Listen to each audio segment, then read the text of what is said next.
തോളിന്മേൽ താങ്ങി കോട്ടയെ വിട്ടു പുറപ്പെട്ട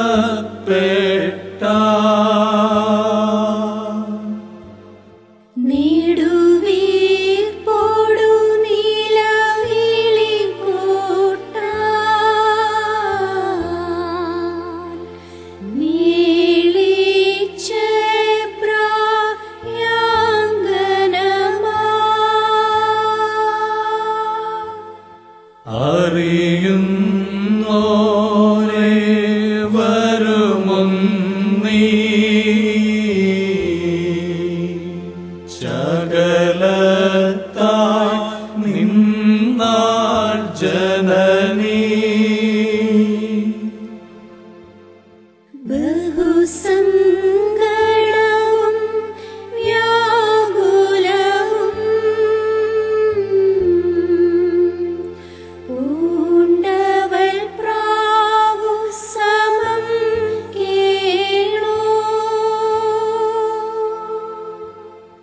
എങ്ങൻ മകനേ വത്സലനേ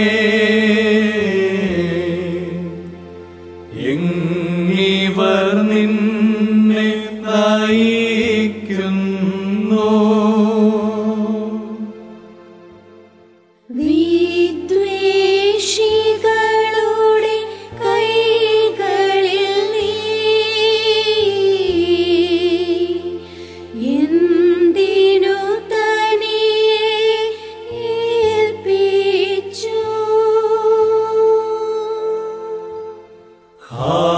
മകനേ മമ വത്സലനേ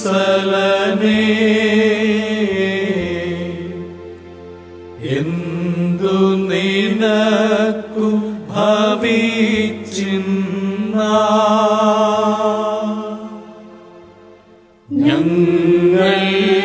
ഞങ്ങൾക്കായുള്ള വായൊരു നിൻ വ്യഥയും താഴ്മയും ആദിധന്യം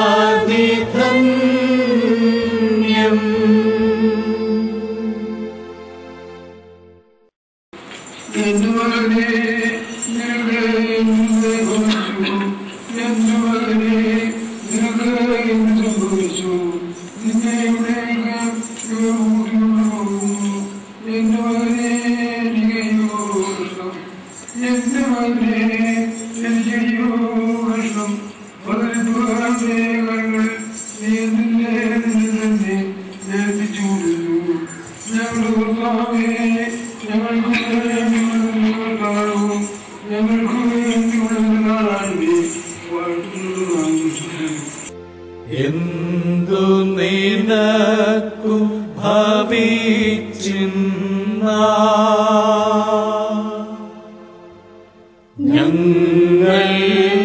ഞങ്ങൾക്കായുള്ള വായൊരു നിൻ വ്യഥയും താഴ്മയും ആദിധന്യം.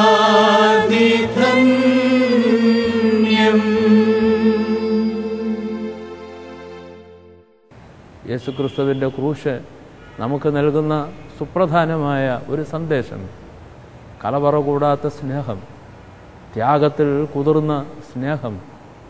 എവിടെ അത് കാണപ്പെടുന്നുണ്ടോ അവിടെ ക്രൂശിൻ്റെ സന്ദേശം നിവർത്തിതമാകുന്നു എന്നും നമുക്ക് ഉൾക്കൊള്ളാൻ കഴിയണം. ഈ നല്ല വെള്ളിയാഴ്ചയുടെ സുദിനത്തിൽ ക്രൂശാരോഹണ പെരുന്നാളിൽ ഓർത്തഡോക്സ് സഭ ഏറ്റവും അധികം വിലപ്പെട്ടതായി കരുതുന്ന ഒരു കർമ്മം കുരിശുമുത്തുക. ചിലർക്കത് വിഗ്രഹാരാധനയായി തോന്നിയേക്കാം. ഓർത്തഡോക്സ് സഭ അങ്ങനെയല്ല അതിനെ കാണുന്നത്. എങ്ങനെയാണ് ഈ കുരിശുകുമ്പിടിലിൻ്റെ അനുഷ്ഠാനം ഉത്ഭവിച്ചത്? 4-ാം നൂറ്റാണ്ടിൻ്റെ മധ്യഭാഗമാകുന്ന സന്ദർഭത്തിൽ യെരുശലേമിൽ ഈ കുരിശു കുമ്പിടുന്ന പതിവ് വിശുദ്ധ വാരത്തിൽ ഉണ്ടായിരുന്നതായി 4-ാം നൂറ്റാണ്ടിൽ ജീവിച്ചിരുന്ന റോമിൽ നിന്ന് യെരുശലേമിലേക്ക് തീർത്ഥാടകയായി വന്ന യഥേറിയ എന്നും ആ വനിതയെ വിളിക്കുന്നുണ്ട്. യഗേറിയായുടെ യാത്രാക്കുറിപ്പിൽ, യാത്രാവിവരണത്തിൽ നമുക്കിന്നും ആ രേഖ വായിക്കാനുണ്ട്. വിശുദ്ധ വെള്ളിയാഴ്ച ദിവസം യെരുശലേമിലെ 2 പ്രധാനപ്പെട്ട ദേവാലയങ്ങളുണ്ട്. കുസ്തന്തീനോസ് രാജാവിൻ്റെ അമ്മ ഹേലന് രാജ്ഞി മുൻകൈയെടുത്ത് പണിയിപ്പിച്ച 2 ദേവാലയങ്ങളാണ്. ഒന്ന് യേശുക്രിസ്തുവിനെ ക്രൂശിച്ച അതേ സ്ഥാനത്തുള്ള മാർട്ടീറിയം എന്ന പള്ളി, യേശുക്രിസ്തുവിനെ കബറടക്കിയ സ്ഥാനത്തുള്ള അനസ്റ്റാസിസ് എന്ന വേറൊരു പള്ളി.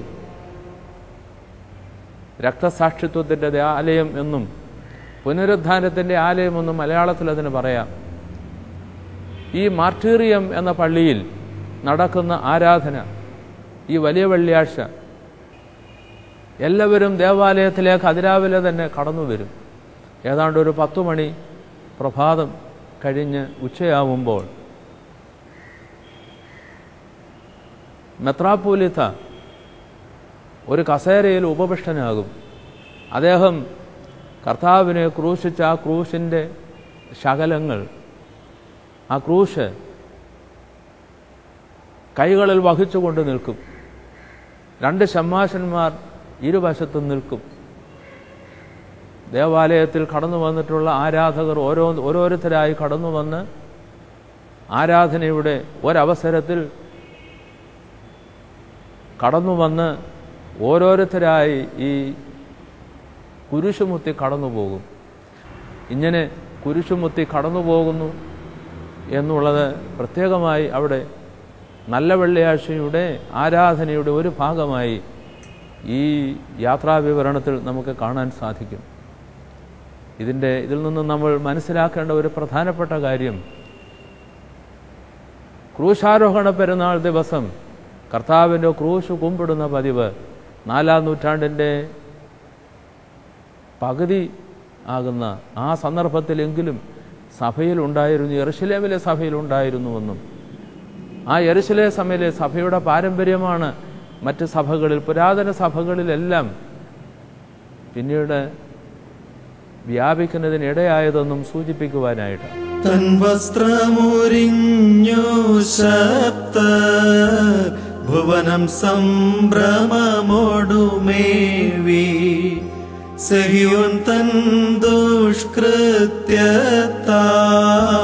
വസുധാധാരം ഭ്രമമാണ്ടു തൻ ഭാരത്തെ താങ്ങിടാൻ ഗോകുൽത്താക്ലേശിച്ചേറ്റം ഞങ്ങൾക്കായുളവായൊരു നിൻ വ്യഥയും താഴ്ചയുമതിധന്യം.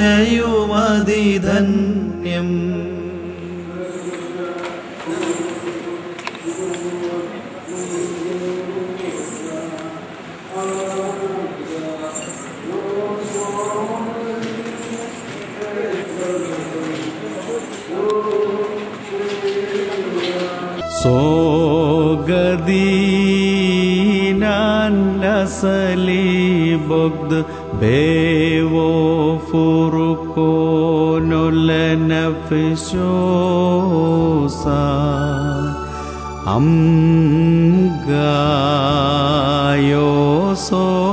omarinan chihoyesta krainmo ദോസേയ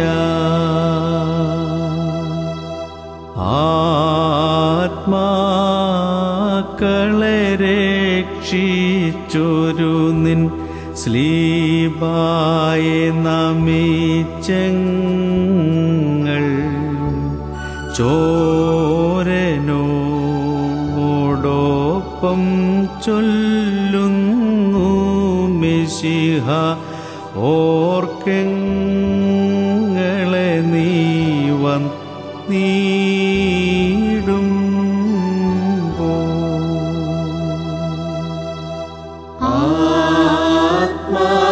ആത്മാക്കളെ രക്ഷിച്ചൊരു നിൻ സ്ലീബായ നമിച്ചങ്ങൾ ചോരനോടൊപ്പം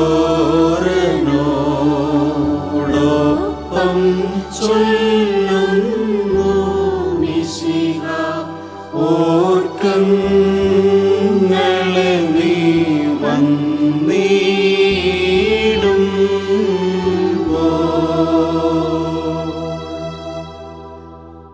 യേശുക്രിസ്തുവിൻ്റെ ക്രൂശ് കുമ്പിടുമ്പോൾ നാം യേശുക്രിസ്തുവിൻ്റെ തൃപ്പാദങ്ങളെ ചുംബിക്കുകയാകുന്നു.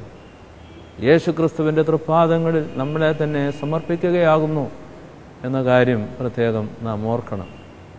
ഈ ക്രൂശ് വഹിച്ചുകൊണ്ടാണ് നമ്മൾ യേശുക്രിസ്തുവിൻ്റെ കബറടക്ക ശുശ്രൂഷയിലും സംബന്ധിക്കുക. അരിമഥിയിലെ യോസഫും നിക്കോദിമോസും കൂടെ കർത്താവിനെ ക്രൂശിൽ നിന്ന് ഇറക്കുന്നു. കർത്താവിനെ അവരുടെ കരങ്ങളിൽ വഹിക്കുന്നു. അടക്കുവാനുള്ള കല്ലറയിലേക്ക് കൊണ്ടുപോയി സംസ്കരിക്കുന്നു.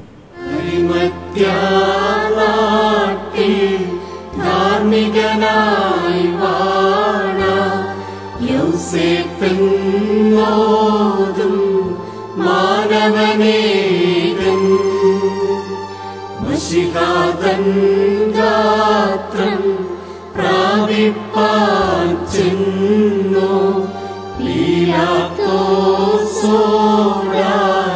അർത്തിച്ചേമം വിധിനാഥ നൽക ഭാഗ്യമഹാനിധിയ രക്ഷകഗാത്രത്തെ